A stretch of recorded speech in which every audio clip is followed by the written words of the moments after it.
നമ്മളിപ്പോൾ ഭൂതത്താങ്കട്ടാണ് കേട്ടോ. ഭൂതത്താങ്കട്ട് ചുമ്മാ ചൂണ്ടിടാനായിട്ട് ഇറങ്ങിയതാണ്. അപ്പോൾ ഈ സ്ഥലമൊന്ന് നിങ്ങളെ കാണിക്കാമെന്ന് ഓർത്തു.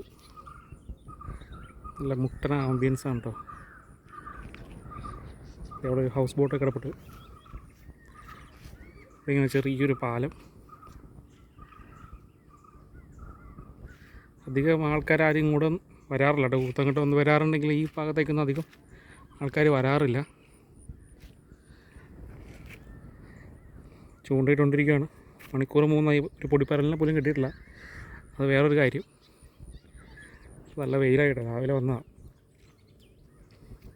നിങ്ങൾ ഈ സ്ഥലമൊക്കെ ഒന്ന് കാണിക്കാമെന്ന് കരുതി. കാണിച്ചു തരാം. കണ്ടോ, ആ സൈഡിന് അപ്പുറത്തേക്കാണ് നോർമലി ആൾക്കാരൊക്കെ പോവാറ്. അതിൻ്റെ അങ്ങോട്ടേക്ക് അവിടെ ബോട്ടിങ്ങും കാര്യങ്ങളൊക്കെ ഉണ്ട്. ഇതൊക്കെ ചെറിയ ചെറിയ റിസോർട്ടും കാര്യങ്ങളൊക്കെയാണ്. അവരുടേതായ ബോട്ടിങ്ങും അവിടെ ഉണ്ട്. ഇതാണൊരു ഏരിയ. നമ്മൾ ഈ വഴി പയ്യെ നടന്ന് വന്ന് ഇവിടെ എത്തിയതാണ്. അടിപൊളി സ്ഥലം കേട്ടോ. കുറച്ചും കൂടെ വെയിലൊക്കെ ആറി കഴിഞ്ഞ് കഴിയുമ്പോൾ അടിപൊളിയാണ് ഇവിടെ നിൽക്കാനായിട്ട്. ഇതുണ്ടോ,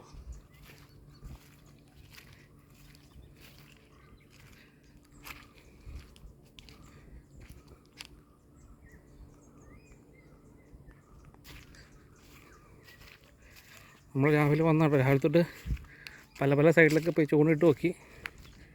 എന്താണെന്നറിയില്ല, ഇന്നൊരു മീൻ പോലും കൊത്തിയിട്ടില്ല. അതിവിടെ നമ്മളിവിടെ ചുമ്മാ ചൂണ്ടിട്ട് വെച്ചിട്ടുണ്ട്. കുറേ നേരമായി വന്നിട്ട് മടുത്തു. പിന്നെ ഇപ്പോൾ കിട്ടും എന്നുള്ള പ്രതീക്ഷയാണല്ലോ ഈ ചൂണ്ടിടാനുള്ള ഏറ്റവും വലിയ രസം. അപ്പോൾ ഇതിങ്ങനെ കാഴ്ചയൊക്കെ ഉണ്ട്. കാറ്റൊക്കെ കൊണ്ട് നിൽക്കണം.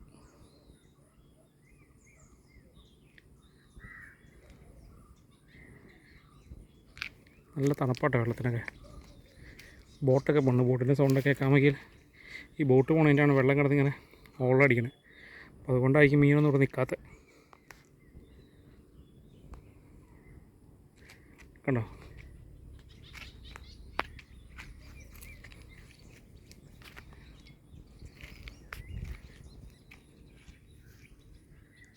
ഇങ്ങനെ അത് ചെറിയ റിസോർട്ടാട്ടോ അതേ കാണുന്നത്.